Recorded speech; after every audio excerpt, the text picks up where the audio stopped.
All right, I think this is live. So this is Near Without Noise, episode 6.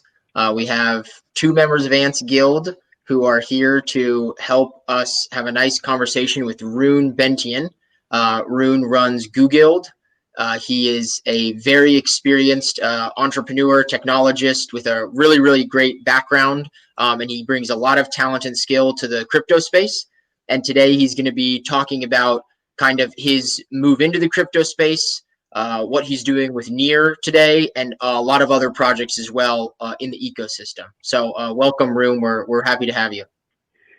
Thank you so much. You make me sound so old. Speaking of your at least your story or what you've been up to in the recent years, why don't we just start with a little bit of an introduction for where you're coming from and where you're at now. Yeah, no, thanks. And listen, thanks again for inviting me here today. I mean, I've been looking forward to this session, and I generally mean this when I say this, that it's great to be here, and I really think that you're doing some good grassroots efforts that will pave the way for a lot of exciting work and changes for the future, right? So yeah, I guess you know, talking about age, you know, I'm probably old. I'm in my late 30s.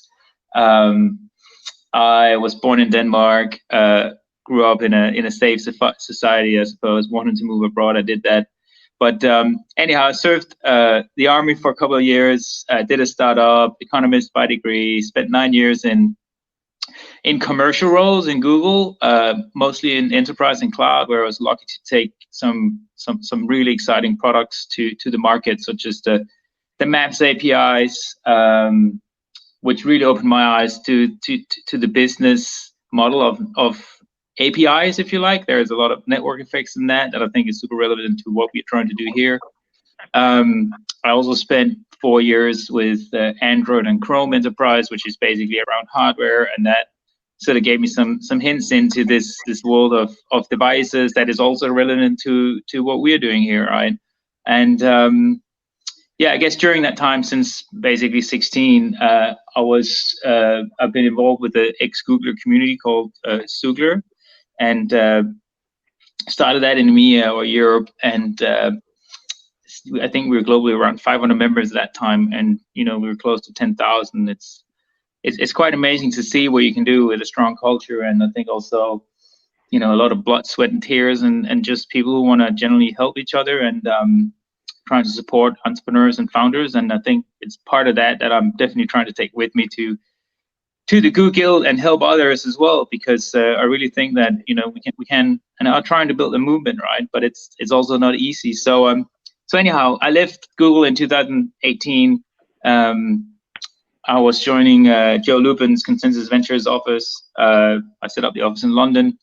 I was one of the people who built the first Tachyon cohort, if you remember that accelerator. That was a great experience because I definitely found out a lot of tech talent, but I think from my point of view, we also wanted people with more commercial experience to bring these companies and projects forward, despite potentially the lack of mature technology. Yeah, I think that's it at a high level. I suppose I was speaking about these blockchain moments or Goosebump moments, or whatever you want to call them, earlier today. I had my moment probably a little bit late compared to many people, but I was in 17 when I ran a blockchain Xoogler event in London, and if I remember correctly, it was actually the day before Bitcoin hit $10,000 for the first time. And I can just tell you, the atmosphere in the room was crazy. I was actually worried because half of the people were probably below 25, and there was, you know, it's just euphoric. And I was like, what's going on here? Right? There's almost like this movement going on. I was like trying to figure out what's going on. So that was really like, okay, there's something I got to explore here. So for me, like, it was probably less about the technology in the beginning. And you know, when I think about where we are today with Near, and we'll come back to that later, it's probably still more about, you know, getting that mind share, if you like, than it is actually about the technology.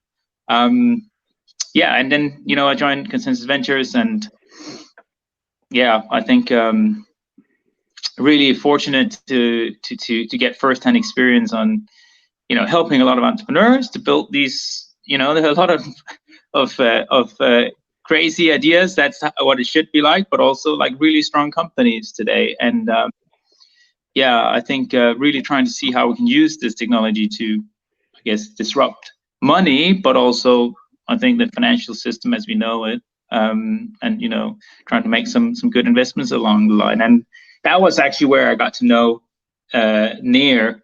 But also through the Xoogler community, of course. At that time, it was clear to me that it was, and still is, a stellar team, right? It's really unique. And I'll pause there for a second. I can keep talking, but I don't know if you have any questions to that. Kevin, were you gonna go?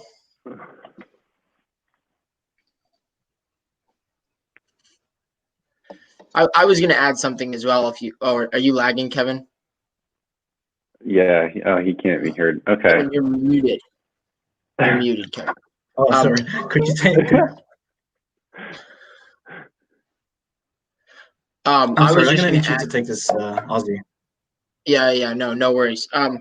So I think what would be most interesting, maybe to start opening up a little bit into, is you have a past with Google, and you obviously have a past with other technologies beyond blockchain, but you got the blockchain bug.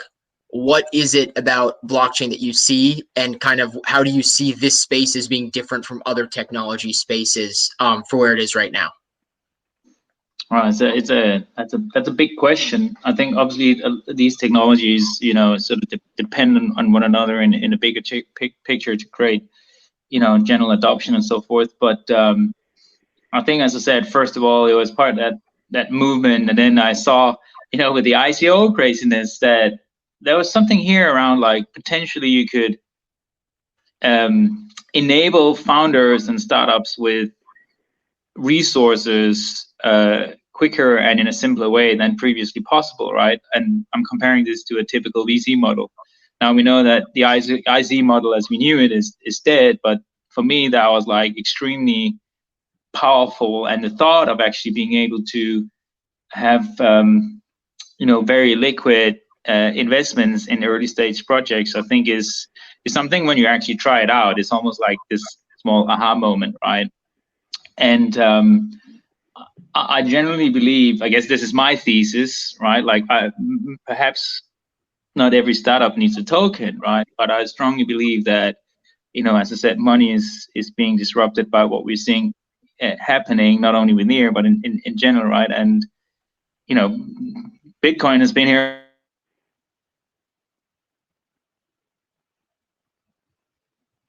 Is he paused? I think he lagged. I think he lagged out. Oh no. For 11 years. Let me just see what's happening here. Oh, there we go. Hey, do you mind just repeating 20 seconds back? You lagged for a second there. Yeah, sorry, I'm not sure what happened. So when did you lose me? So you were talking about Bitcoin. Yeah. No, so I think like Bitcoin has been around for 11 years. I mean, it's here to stay, but 99% of the people, right, like they don't know about it. And, I guess what is interesting, just looking at from outside perspective, at least now I think the conversation has changed from like, this is illegal or this is a fraud, to, hey, how do we actually make sure that this is compliant, right? And we see all, Web2, a lot of big Web2 players like PayPal and so forth, like going for it now, right? And I think we'll start to see some mass adoption, on those parts soon, right? But there's a lot more to it than that, right? And I think what's going to be interesting is, we talk a lot about DeFi. What's next, right? And time will tell. But I'm here for the long haul, and same thing with Near, right? I mean, I'm not really trying to day trade, even though I know that's a part of it for many. But I'm actually trying to help, regardless of how big of a Near component of technology that's in those projects, to really enable real projects on top of Near, to help the overall value of the community appreciate. So I have a question. I think it was 2 or 3 episodes ago, we had another ex-Google, I think he was an engineer, right? Michael Chase. Oh, So Chase I think Rio, yeah. yeah. So a lot of people working in like high Web 2 tech, like at Google or Facebook, are kind of moving over to this open like Web 3, right? So Rune, from your experience, like in that space and kind of shifting over to Web 3, what do you see as kind of like the culture differences between the two spaces, like working in each?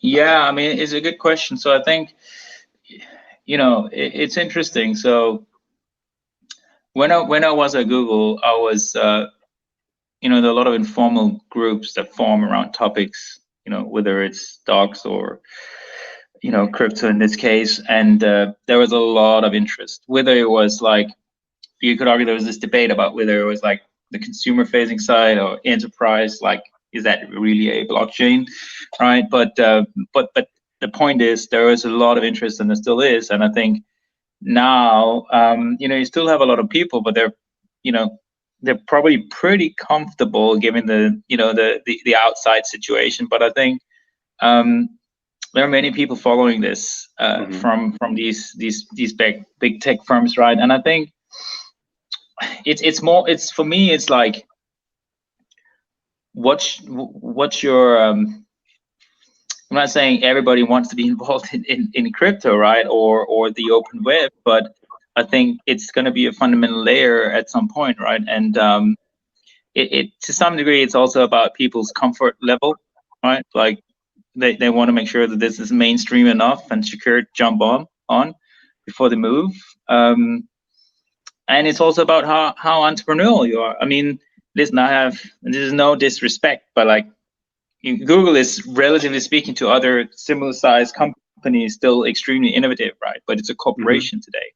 So if you're looking to really unleash your entrepreneurial skills, I would do it outside. I mean, this is a general thing, right? And I actually have this quote from a good friend of mine who was employee number 37 at DeepMind, actually. So he said, Rune, you know what? I don't think it's, it might be hard to get through the doors at someone like Google or DeepMind, but that's not actually the impressive part. The impressive part is actually when you decide to leave the most comfortable environment to actually pursue solving a hard problem, whether that is for money or something else, right? And this has just come back to me over and over and over again, right? So I think, speaking to someone today who is very close to to pursue things outside, because there's just more opportunity to solve problems that they care about, right? I mean, in the context, real quick, in the context of what you see emerging in the blockchain space, do you get the sense that a lot of people who are at these Web 2 companies don't even have an idea of what's coming? Or I guess, what would you say to someone about what's emerging in the blockchain Web 3 space that they could get in on if they had the entrepreneurial spirit?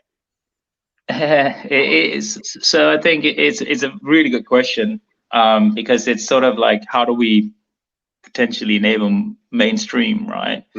I think or mainstream adoption, right? Like, so probably 99% of people don't really care whether it's, so if you're using an app, for example, you don't really care if it's running on AWS or Google Cloud, right? And it's probably the same with, you don't really care whether it's blockchain or like a centralized technology, right? Like, as long as it does behave as you want and you get the sort of the properties that you were promised, right? And some of those can be ownership of data, control, etc., right? And so forth, right? But I think the first step overall in general is to get hold of some crypto, right? Whether it's Bitcoin or ETH or Near or something else, and try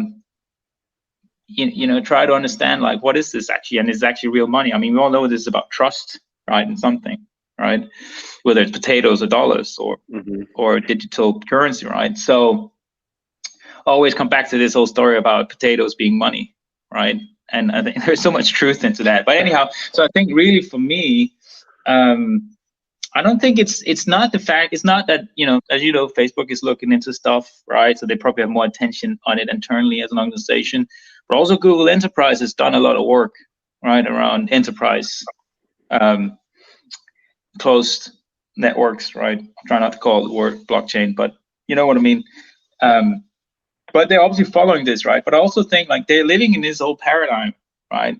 And as a business, if you're like a big tanker, like I'm not referring to anything specific here, right? But I'm just saying like it's really hard for them to shift as an organization. And I think that the benefit for something like Google is, you know, they have intersections and interfaces with something like through Google Pay, right? As soon as it becomes, you know, more mainstream, you know, obviously they will, you know, enable crypto transfers, etc., and so forth as well. You know, and they're moving into the fintech space anyways, right? So the financial space anyways. So I think it's like it's just this slow. You don't see it, right? You see it behind the, you know, the scenes, right? And you know, we all know that, you know, also their investment arms are looking at this space, right? Like, so even though that they are sitting outside Google and are like, you know, GV is an Alphabet entity and not in Google, you know, it's still like an entity that's investing in that space, right? So clearly Google is also looking at this from a very strategic point of view. But I just think like from an individual point of view, that's your question, right? I mean, it's, you are busy in those companies, right? And if you don't get exposed to this, you know, it's like, you know, I know some people very close to me, right, who are working in there, like in those companies still, and they're like, what are you talking about? But I don't necessarily think that's a question about whether it's Google or, you know, Facebook or something else. It's more about, you know, you've seen the light, right? It sounds stupid, but you know, if you first get exposed to it, right, it's hard to turn back, and it's hard to explain to people. It's like, you know, I have 2 kids, right? It's trying to explain a person what it means to have a kid, right? That's 100% dependent on you. If you don't have that, it's really hard for someone to understand, right? No disrespect, but it's just hard.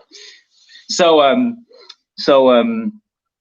yeah, I think time will come, right? And I think it's interesting because we're talking a lot about this mainstream, right? But how much you actually, if you believe this move or this change is happening, like how much should you as a protocol or a startup actually force or try to enable the mainstream adoption, right? Because if it's happening anyways, why don't you just take it easy, right? And let it go more gradually, right?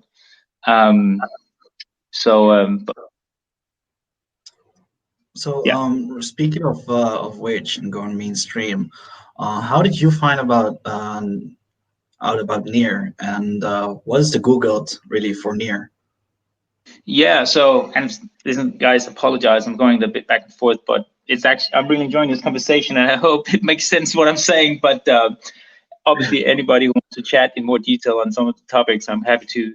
But so listen, I think you know, one thing I didn't explain properly probably was the Xoogler community, right? Like, so so as we've grown this, right, there's been this, I think what's been great, like this core notion around trying to help each other advance in the startup ecosystem. That's sort of what's been the mission, right? And you know, obviously there are a lot of good ex-Googlers in Near as well, right? And obviously Ilya is one of them. And so I came across him in the project just, I think, slightly after they pivoted from the AI play to more of a blockchain protocol. And you know, obviously saw them when I was at Consensus Ventures as well. And you know, they started moving forward. They started, you know, the Open Web Collective. We've been, you know, informally we try to help, you know, whether it's mentors or, you know, source startups for them, right? If we see anyone that we think is interesting, we obviously pass it on, right? Because I mean, everybody wins, right? We have nothing to lose if they can help some you know, founders and companies grow. And I think with Near, you know, I can be subjective because it's a Xoogler startup, if you like. I don't look at this as a startup, but you know what I mean. So I can use that as an excuse to support them. But also, you know, if I take my old school hat on, I look at them as a seed stage company, right? They are trying to find out product market fit, right? They are not further, right? I mean, they moved incredibly fast, and that's one of the core traits for any company. Speed is bloody key, right? And I think they've done that extremely well, right? But it's still a lot of stuff to figure out, right? But again, this is not a regular startup.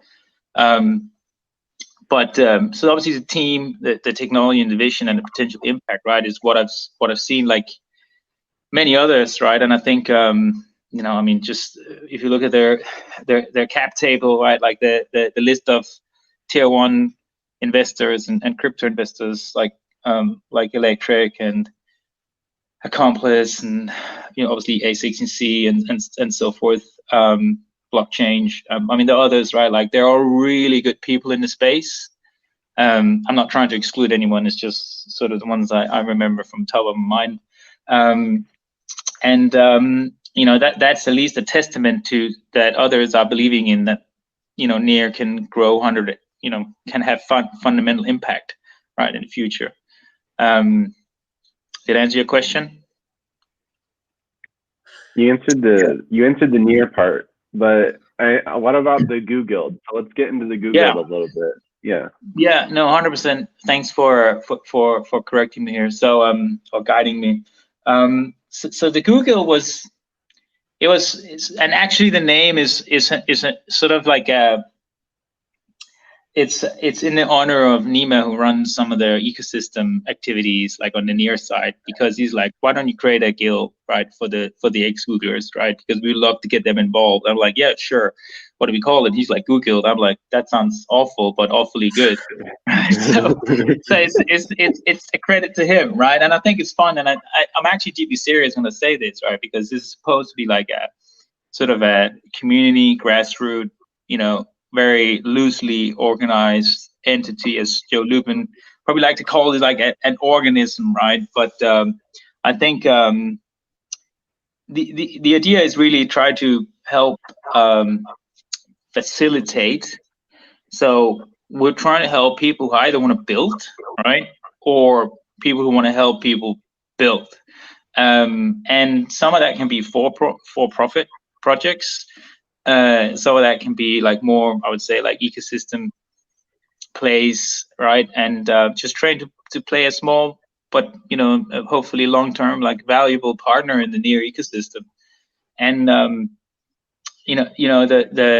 the in its core, right? Like what we're trying to do is trying to form some projects that can stand on their own, right? And I think the first one, which I think is super interesting, is Sharpdarts, which is, by the way, if anyone can guess what that is a reference to, just ping me on Twitter, and I'll, if the guess is right, I'll transfer like 10 Near tokens.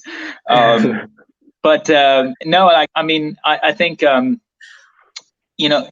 we're trying to talk about the next generation network here, right? Like we're talking about proof of stake, and you can look at a proof of stake as a on its own business, right? And you can talk about whether it's low margin and so forth. But obviously they play a really, if you want to run a validator node, or you play a really and stake, I guess it's a core function of a proof of stake network, right? And I think we should try to have a voice in that, right? And that's where I feel like, well, what if you could create, and this is yet to be proven, right? But the thesis is, what if we can get enough traction, momentum, through which we create, some marketeers or consultants will probably call this a flywheel, but like it becomes a self-reinforcing engine where actually the rewards that are generated from the staking can be,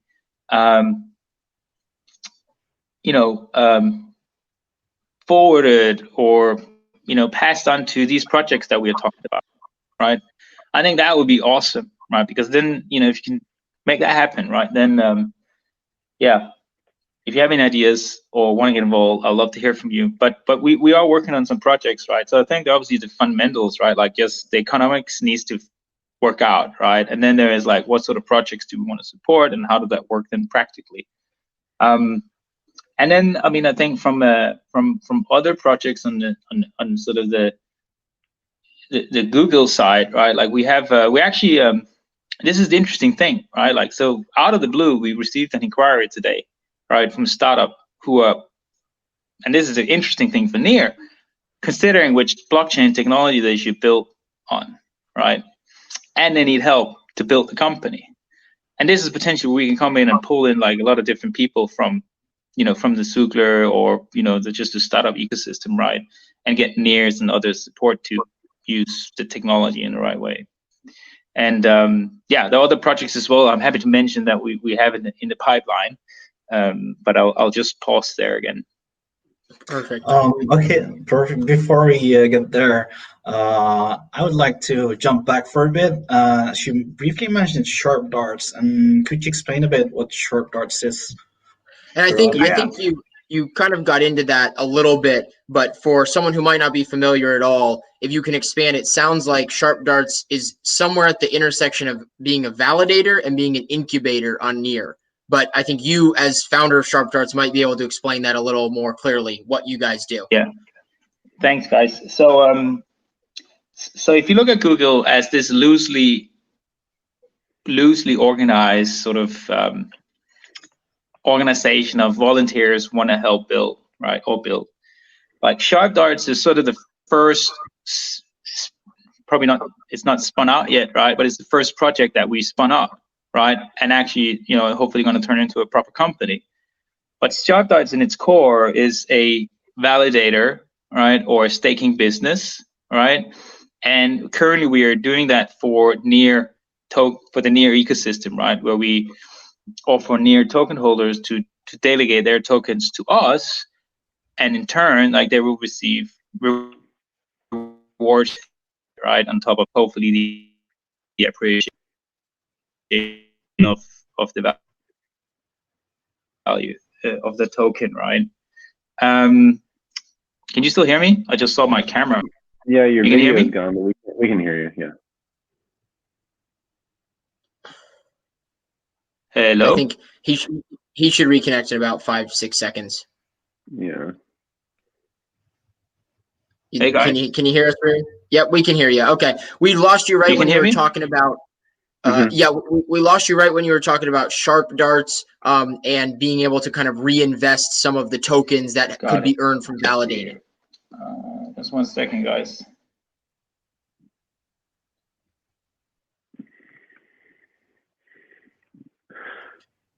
It's interesting how he mentioned Sharpdarts, and the first one to guess the reference is going to win 10 Near tokens.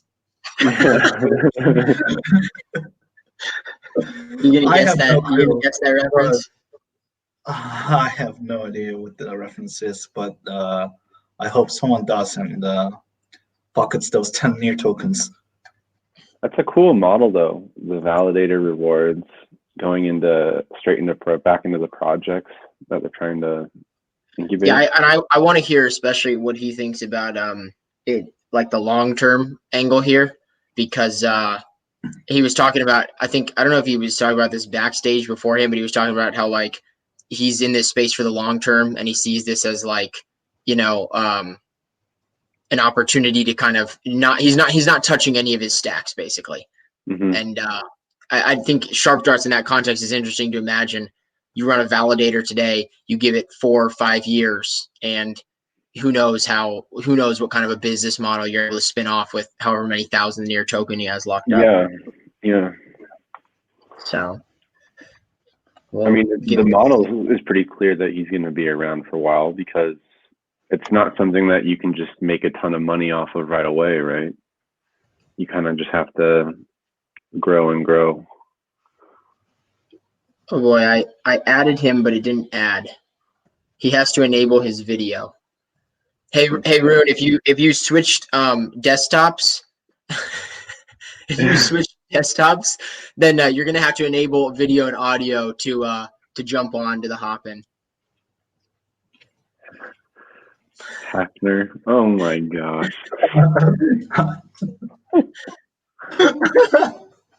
No. Let me ping him. Hello, guys. Oh, here he is. Oh, I'm very sorry. Also to the few people who are listening, I'm not sure what happened. No, you're good. You're good. We can pick right up from there.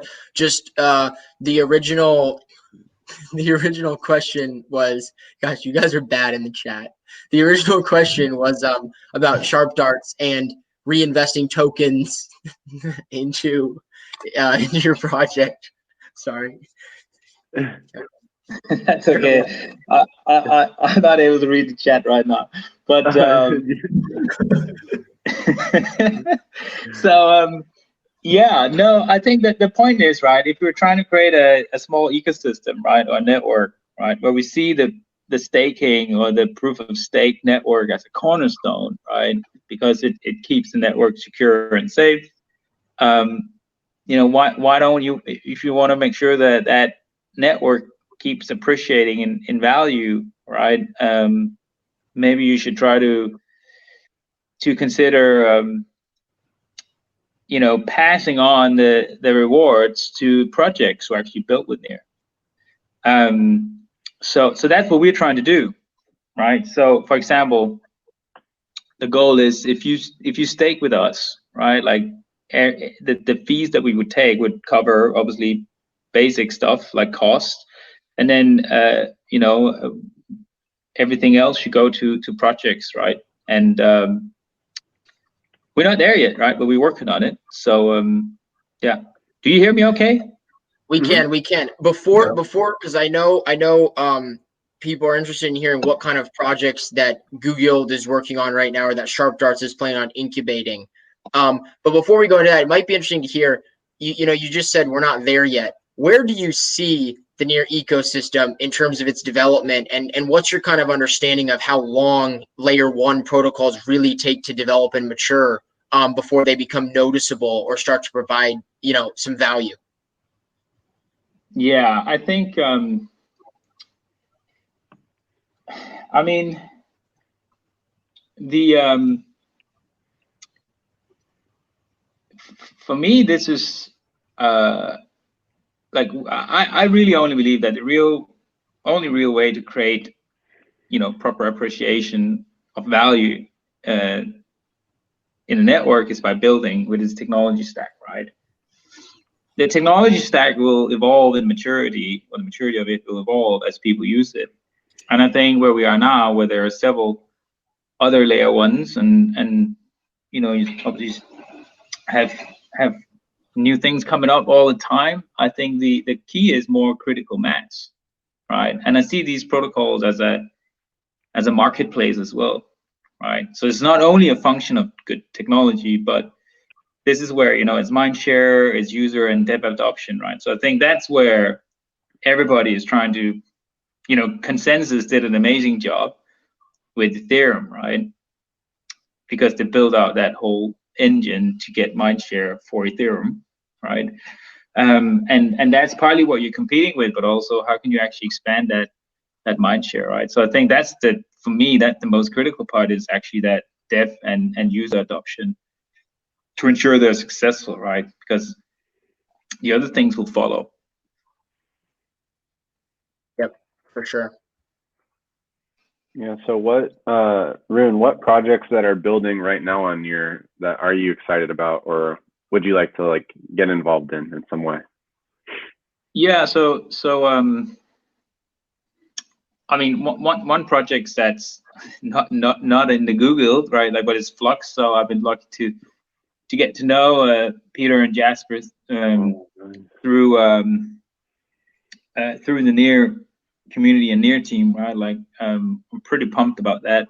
And you know, as you know, they're launching very soon, and I think you know, it's going to be really interesting to see if you know, if they can deliver on the promise, right? And clearly they seem to be doing quite well so far. I mean, they bridged over real DAI from Ethereum to Near, and they just begun the initial testing on mainnet phase 2. So I'm pretty excited about that, and I would actually love to. I haven't told Peter and Jasper that, but I would love to do some work within the GooGuild, right? But but anyhow, and then, you know, the mint base around, you know, NFTs.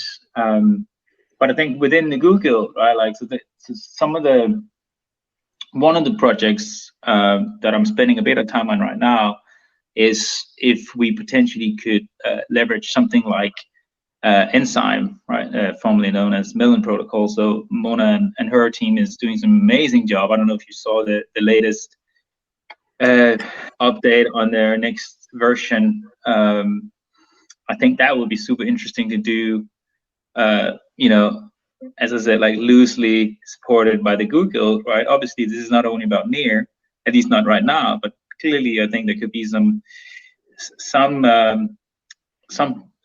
overlap or crossovers in the future, right? I think, you know, for some of the other projects that, you know, we're trying to look at is also like, how can we support just creating an education discovery engine, right? We have people who want to help out, we just need time. How can we help create like a, you know, a job portal is also another project that, you know, we're looking into, and I know the near team is looking into as well. These are not like for-profit projects per se, right? It's just like we can see the need, right? And if you want to be able to show people, you know, one of the key metrics I think there is for near is like, how many new jobs do you create, right? Like how many new people do actually get to spend their day job working on near or with near, right? Whether it's technical or not, right? For me, that's huge, right? Like imagine you in 1 year, you've got like 100 or like 1,000 full-time people on near. And I think those are really solid, you know, things that, you know, you could pursue, right? So these are the things that, you know, we're looking at also. And no, I'll wait for that. When you interface with these people in the ecosystem, did you just kind of like join the chat and start engaging, or did you have an introduction? I'm asking from the perspective of a community member, or also like a potential founder entrepreneur who's hearing about how you're, you know, moving between Flux and CreateBase and kind of these different projects. How did you do that when you first got started at Near? So I think you know, first of all, people are super supportive and helpful, right? So if you want to talk to someone, like, you know, people are often happy to do an introduction, right? If you have good reasons for it, I think that's super important. I think the other thing is like people should, you know, we're not trying to be exclusive to ex-Googlers or any others, right? Like, I think that's extremely important to get across. Like, if you're sitting there and you feel you have an idea, but you don't know how to execute on it, right? Or you want feedback on it, like, ping us, right? Like, ping me on Twitter or get my detail from someone, right? Like, I mean, we that's the simplest thing, is to just give feedback and you know, at the very least, put you in touch with someone else, right? Who can give input. And I think, yeah, I think it's like that. Generally trying to support each other, right? And also, I think, you know, probably not always expect to get something in return. I think that's very important in an entrepreneurial startup community, right? I think that's often what you saw in Silicon Valley, right? Where, you know, people were obviously competitive, still are, maybe a bit too much now, but like still very keen to support each other without, you know, expecting to necessarily get anything in return right away, or if at all. So I would say, don't be afraid to reach out a hand to help, but also don't be afraid to reach out to ask for help by anyone, really. The community overall is still extremely small, right? So yeah. That's a really good point. We're really much in the early days of the community, but I think the mindset that you put forward there is kind of essential to have a healthy and developing community over time. Maybe something that you might be able to provide your insights with is on a more conceptual level of the types of new technologies that are being developed within the Web3 space, right? NFTs, DeFi, there's a lot of things going on in gaming as well. You come from a pretty big background in technology and technology investment. What do you see on Near building, or that you'd like to see building on Near in the future, that would get you really excited about you know, the future of the protocol? What kind of technology that is? That's a great question. I wonder whether I call it technology per se, right? But I think so. There's one angle, right? Like you can bridge to ETH, right? To some extent.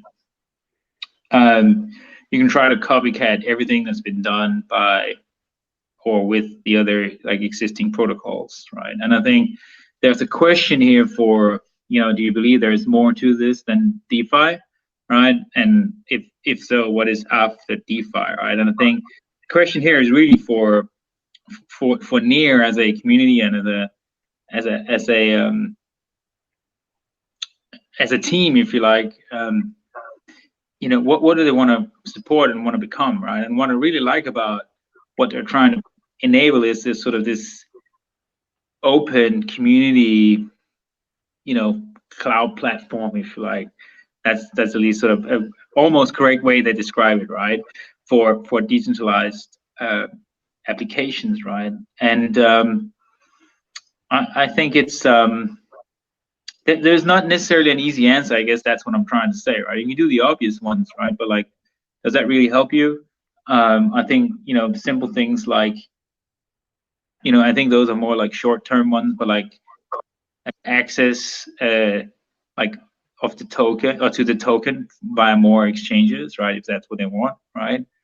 I think they've had a very strong focus on UX, right? It's actually I'm not trying to discredit anyone else, right? But like, I would definitely say that it was nice to see how fast they actually moved on the UX on the wallet side. I mean, there's still a ton of stuff to do, right? But it's definitely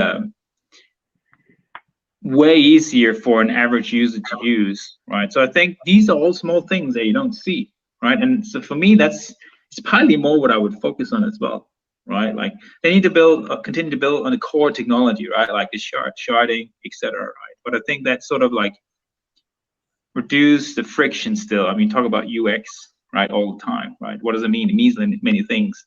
But I really try to, for me, that would be like small incremental steps, right? We all like to talk about the moonshots, right? But I actually think here it's a long game, right? And I think these are the small things that you shouldn't forget. And I think there's one point, right? This is the beauty about something that's open, right? That no one controls, right? When they went mainnet, they said this is loose, right? And you get the depending on how you look at it, you get the good and the bad with that, right? And that's how the world works, right? And I think you got to cater to that. You got to try to respond to the response.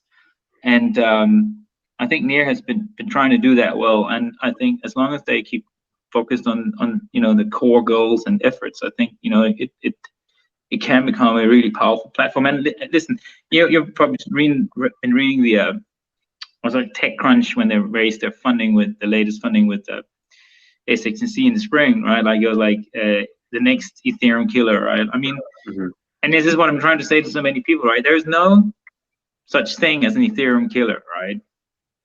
And the Near team doesn't see it like that. That's my impression. See it like that, like either.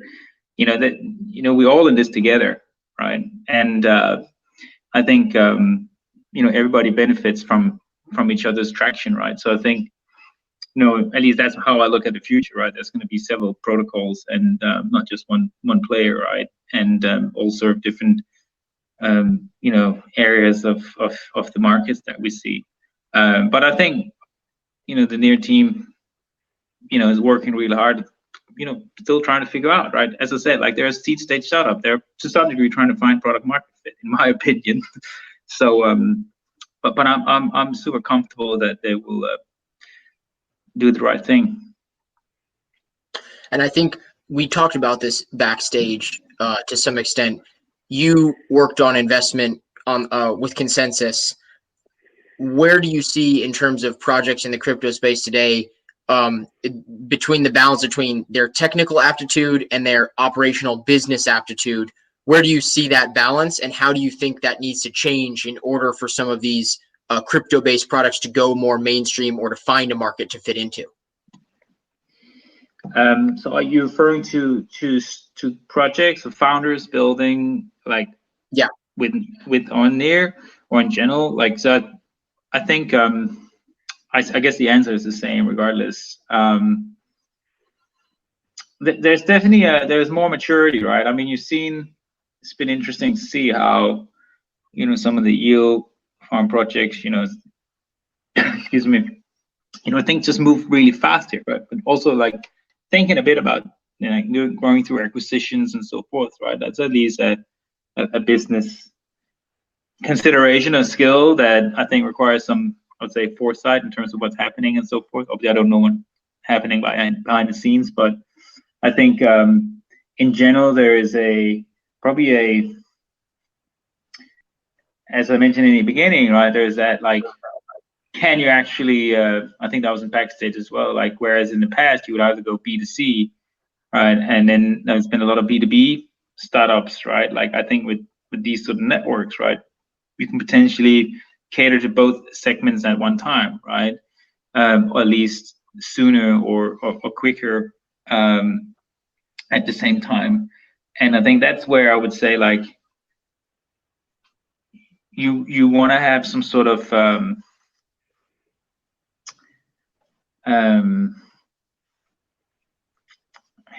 how should I try to put this? You want to have some sort of,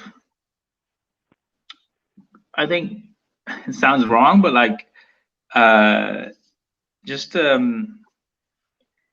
taking the business seriously. I'm not saying people don't do that, right? But like I've seen some instances where it feels like people are playing around. So I think also is like it's also in the approach, and you know, sometimes people in it for the quick win, but I think you're trying to have this in the long game in mind as well. Makes you potentially also behave in a different way. And yeah, I'm trying to speak more to sort of the actual person instead of the you know, do they have a go-to-market plan in place? Do they have like all these sort of things in place that is needed for you know, for any company really?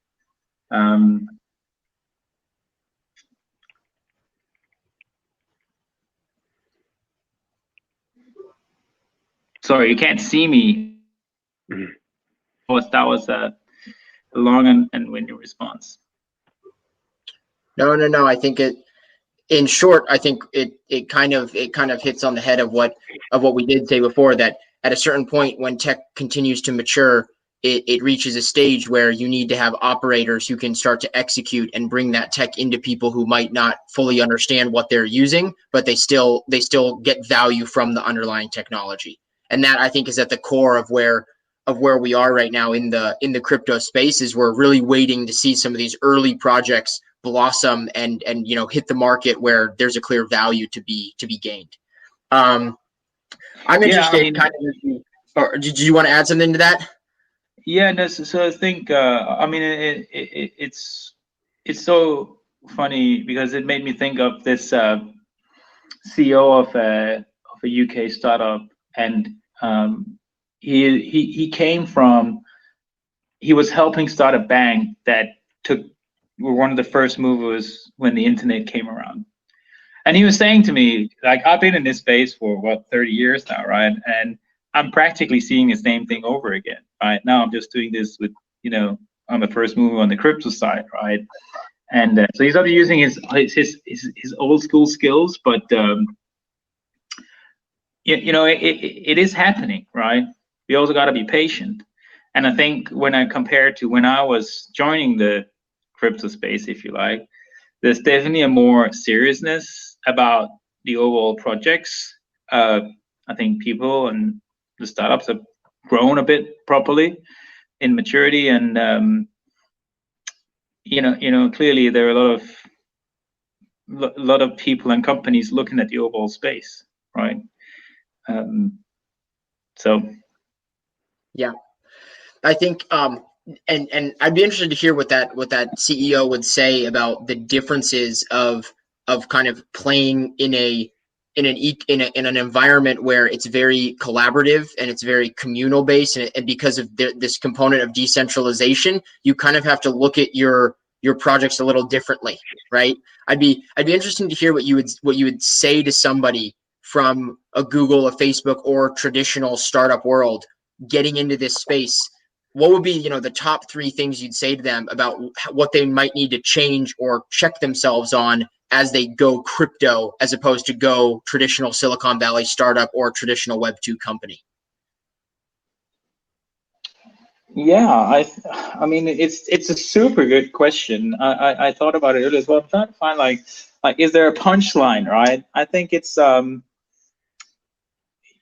you know, for me, selfishly, right, or like personally speaking, I was like, I think we I saw we needed change, right? The world is evolving so fast that it's hard to see understanding the bigger picture terms on what's going on, right? But I think clearly, like,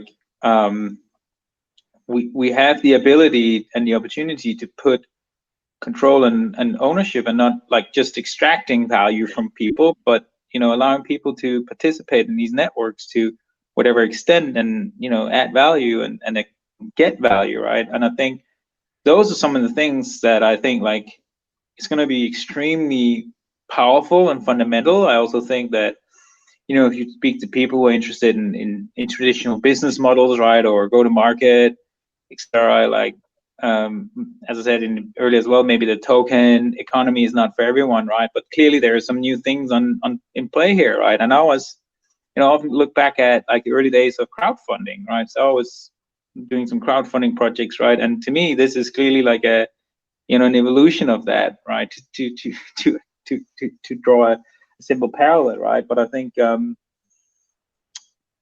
it's that, like, I mean, it's like you can't, the saying, right? Like you can pull the horse to the water fountain or whatever you call it, and but you can't force it to drink, right?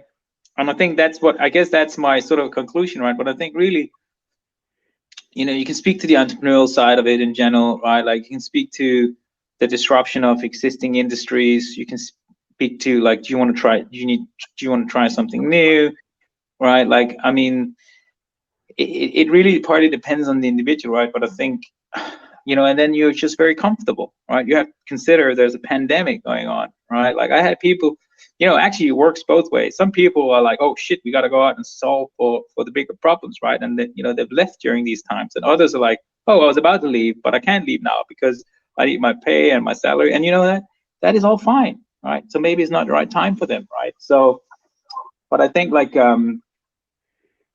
for me, it's about like how do you want to spend your life, right? How do you want to contribute to society, and also like, how do you want to look back at your life and say like, I spent my time in this and that way. This is not a critique of how people spend their life, right? It's just people make the decision, that's it, right? So I think to me it's very basic, right? You got to do something that's fulfilling, right? You got to do, like this is a rule of thumb I have, right? For any entrepreneur, right? Like as long as they don't do anything that harms themselves or others or Mother Earth, right? Why would you not encourage them or support them? Then it's regardless of whether it's blockchain or not, right? But I think, if you can find those people and nudge them a bit, then and say that, crypto is early in its infancy, but it's proven it's worth, right? Like the time is always now, right? And there is never a perfect time either. I was told that when I was about to leave Big G, and I left. So yeah. Yeah, Rune, you make an interesting point. I think it's a conversation we've come back to even in other episodes of like the community in crypto is very much about creating and building and like doing stuff, and the community is like a huge part of everything, right? Like whether you have people who want to use your solution, or like you were saying earlier, when you're trying to learn it, you have to rely on the people who are embedded already, and everyone's kind of willing to help, and you have it's just like a really cool place to be. That's kind of the sense that I was getting from what you were saying. It's a very fulfilling, and even though it's kind of like fringe at the moment, it's still not mainstream. It's easy to see why people get lost in it and throw everything into it. Yeah, I mean, when you talk about fungible tokens or NFTs or sharding or stable coin, right? Like, I mean, you understand why people don't, if they've never heard these terms before, right? Yeah. They're like, what's going on, right? You're speaking to an alien.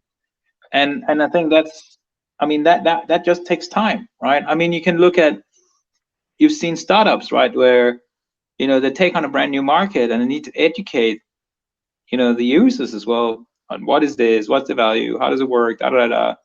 And then they invest a lot of resources on that, and then you have a follower who comes in and say, hey, I have this similar solution, right? The users are already educated. We don't need to spend money on that. We just provide a better version. Come to us, right? And I think I'm not trying to say that it's not a parallel to what's happening in the crypto world, but it's definitely true that there is that element of education needed, right? But now that we're going to see digital bank or central bank digital currencies, those conversations are happening, right, at the highest levels, right? Like there's a lot of activities going on that we necessarily not see or know, despite all the challenges the world is seeing right now, right? So if you just think of it, like it's plain simple, right? Like why the excuse my language, would you not have digital money, right? Why would you have notes and coins? It's very basic, right? So yeah. So I mean, speak to the simple things as well. Perfect. Well, Rune, I think closing thoughts here on your side. I'd like to hear what you're most excited about in the Near ecosystem in the next couple months, and what you're most excited about on the kind of general blockchain crypto paradigm shift that's taking place in the coming years. Okay, let me start with the last one. So Bitcoin is obviously here to stay, right? That is the driving force behind a lot. Let's say that. I mean, when you see Bitcoin move, the rest of the markets move, right? And the alternative to gold, it's there, right? And I think that's going to be the one who's going in the front lines right now, and will continue to do so. I'm not a Bitcoin maximalist, right? But like, that's just how I look at it. And so that's definitely one thing. And I guess what I'm mostly excited about is, well, I mean, partly to that degree as well. If you look at the Lightning Network, right? Like you look at 5G, you look at the IoT, like all these like microtransactions that you can do across devices. I'm actually incredibly excited about that as well. To see how you can potentially sort of unlock that, like, I suppose, world of connected devices, and to speak to one another and the transfer value between them, right? And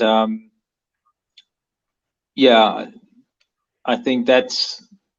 I would love to be a bit more specific here, but it's too early to talk about that. But and then I think on Near,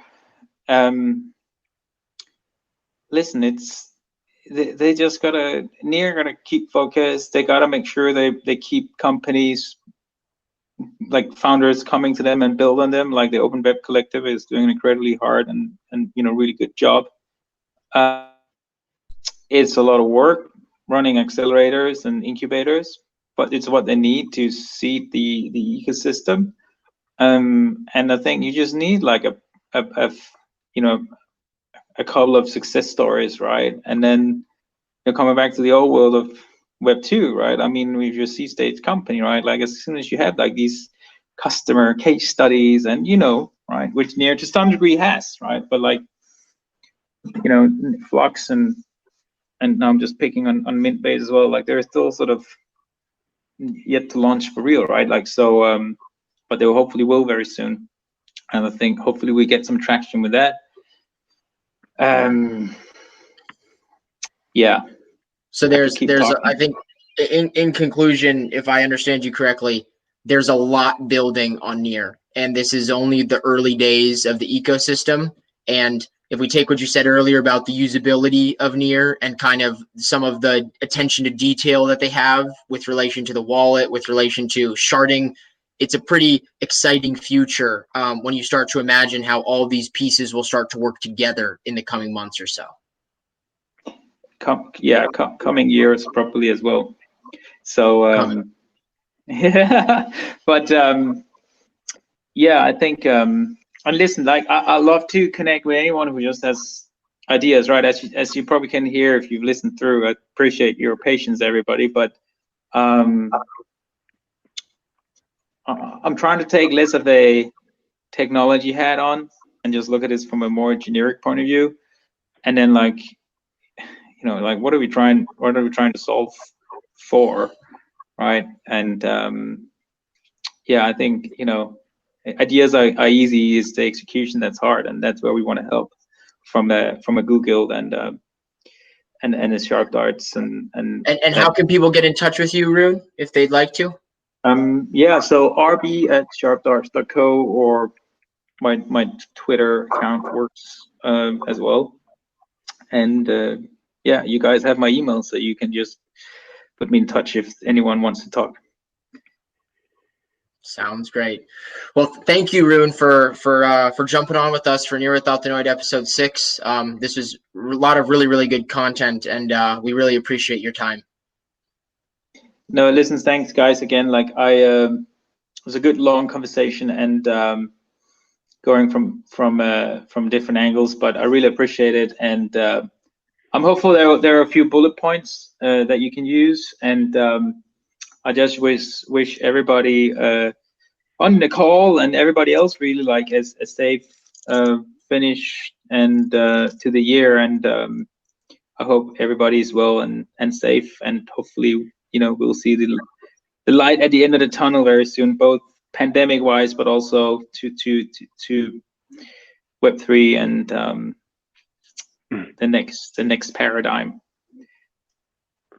Awesome. All right. Yeah. Thanks, Rune. Thanks everybody else from Ants Guild. We'll be back probably at the beginning of next year. So everyone, happy holidays, and see you next time.